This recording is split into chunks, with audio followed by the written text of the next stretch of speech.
Alright guys, got a video here on the division of decimals, and this is from 6F. And division of decimals is actually really straightforward. So you complete your division as you would normally, which I'll remind you of how to do in a second, and then you would add the decimal place directly in line to your answer. And I'll show you again how to do that too. So remember, when we're setting out our division, we've got our dividend, okay, which is actually at the start in the question.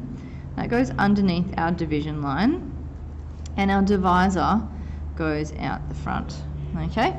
So complete as you would normally. I'll do it in a different colour for you. 4 goes into 6 once with 2 remainder. 4 goes into 25 times. Then I place my decimal point. You could also do that before you start your question too, if you feel like you're going to forget. 4 goes into 5 once with 1 remainder, and that makes it 4 goes into 12. Goes in 3 times. 4 goes into 4 once. Okay, so that's the first example.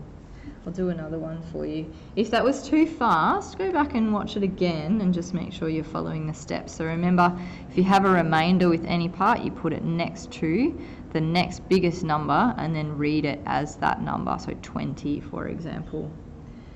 Okay, let's do another one. Let's say I've got 42.837 divided by 3. Okay.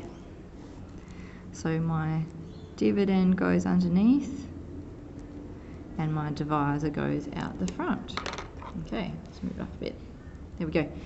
Okay, so 3 goes into 4 once with 1 remainder. 3 goes into 12 4 times. My decimal point goes next.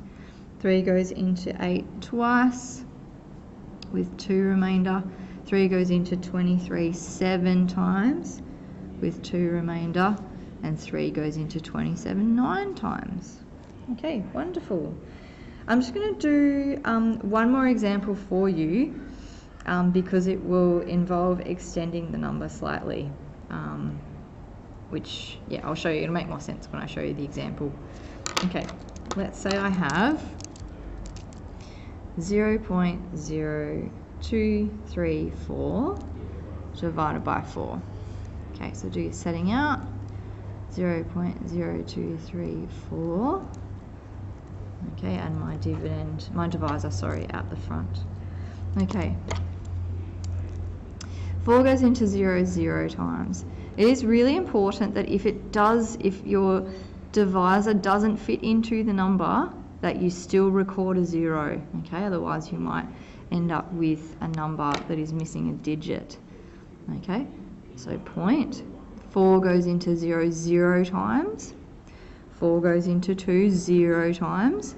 Now, you have a little choice here as well. You can rewrite your 2 remainder, because I didn't use this 2. 4 goes into 2, doesn't fit, so my 2 is left over.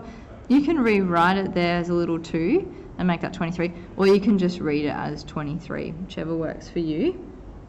Okay, 4 goes into 23 5 times. That gets me to 20. I have 3 remainder. 4 goes into 34 8 times. It's 4 8s are 32. Now I have 2 left over.